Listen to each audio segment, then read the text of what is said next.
अंधेरी रात थी। आसमान में बादल गहरे छाए हुए थे और बीच बीच में बिजली चमक रही थी।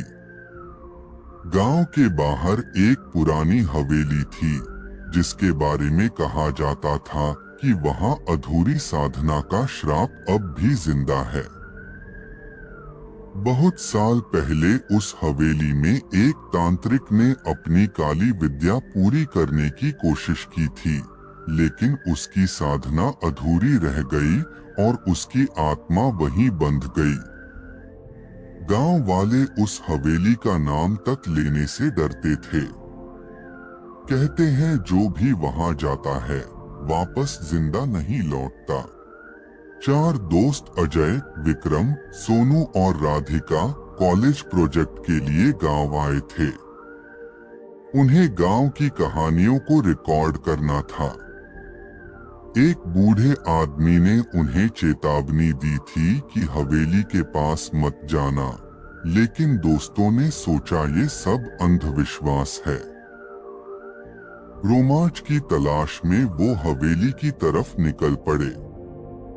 रात के करीब 12 बजे हाथों में टॉर्च लिए वो सब हवेली के टूटी फूटी सीढ़ियों पर चढ़े। दरवाजे पर पुराने समय के निशान बने हुए थे, जैसे किसी ने खून से अजीब आकृतियां बनाई हों। हवेली के अंदर घुप अंधेरा था। चारों ने टॉर्च जलाई और धीरे धीरे कदम बढ़ाए। दीवारों पर जाले थे और छत से पानी टपकने की आवाज गूंज रही थी। अचानक सोनू बोला, क्या तुम्हें भी फुसफुसाहट सुनाई दे रही है? बाकी सब चौंक गए। सचमुच कहीं से धीमी आवाजें आ रही थीं, जैसे कोई मंत्र पढ़ रहा हो। आवाजें और तेज होती गईं और चारों को लगा जैसे किसी की आंखें उन्हें अंधेरे से देख रही हों। राधिका ने अचानक एक पुरानी किताब देखी जो जमीन पर पड़ी थी। उसने किताब उठाई तो उसके पन्ने अपने आप खुलने लगे। उन पन्नों पर अजीब मंत्र लिखे हुए थे और बीच में एक लाल हाथ का निशान बना था। उसी पल हवेली के अंदर का दरवाजा जोर से बंद हो गया। सबके हाथ पांव फूल गए। अजय दरवाजे की ओर दौड़ा, लेकिन दरवाजा हिला तक नहीं। पीछे मुड़कर देखा तो दीवार पर वही लाल हाथ का निशान चमकने लगा। धीरे धीरे वो निशान फैलने लगा, जैसे किसी का खून रिसकर बाहर आ रहा हो। चारों को लगा कि पूरी हवेली अब जिंदा हो चुकी है। तभी एक भारी आवाज गूंजी, जिसे जगाना नहीं चाहिए था, तुमने उसे जगा दिया है। चारों एक दूसरे की तरफ देखने लगे। विक्रम चीखकर बोला, भागो, लेकिन रास्ता कहाँ था? हवेली के हर दरवाजे और खिड़की पर वही लाल निशान उभर आया था। और तभी उन्हें अंधेरे में किसी की परछाई दिखी। वो तांत्रिक था जिसकी साधना अधूरी रह गई थी। उसकी आंखें लाल थीं और चेहरा आधा सड़ा हुआ। तांत्रिक की परछाई धीरे धीरे चारों दोस्तों की तरफ बढ़ रही थी। उसकी आंखें अंगारे जैसी जल रही थीं और उसके मुंह से राख जैसी धुआं निकल रहा था।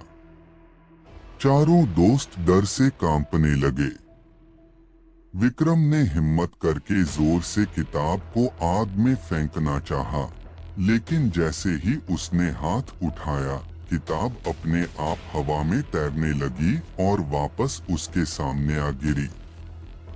किताब के पन्ने तेज हवा से अपने आप पलटने लगे और उसमें से लाल रंग का धुआं निकलकर कमरे में फैल गया। अजय ने दीवार पर चमकते हुए हाथ के निशान को छुआ, लेकिन उसी पल उसका हाथ जलने लगा। वह चीख उठा और उसकी हथेली पर वही लाल निशान उभर आया। राधिका ने घबराकर चिल्लाया, ये हमें भी अपनी तरह बना देगा। तभी अचानक हवेली की दीवारें कांपने लगीं। ऊपर से छत की लकड़ियां गिरने लगीं और हवा में किसी के हंसने की गूंज सुनाई दी। चारों ने मिलकर दरवाजे को तोड़ने की कोशिश की, लेकिन दरवाजा और मजबूत हो चुका था। तभी सोनू ने कहा, ये श्राप सिर्फ उसी तरह टूट सकता है जैसे ये शुरू हुआ था। सबने उसकी तरफ देखा। सोनू ने समझाया कि किताब में लिखे मंत्रों को उल्टा पढ़ना होगा, लेकिन खतरा ये था कि अगर कोई शब्द गलत पढ़ दिया तो उनकी आत्माएं हमेशा के लिए फंस जाएंगी। राधिका ने कांपते हाथों से किताब उठाई और उल्टे मंत्र पढ़ने लगी।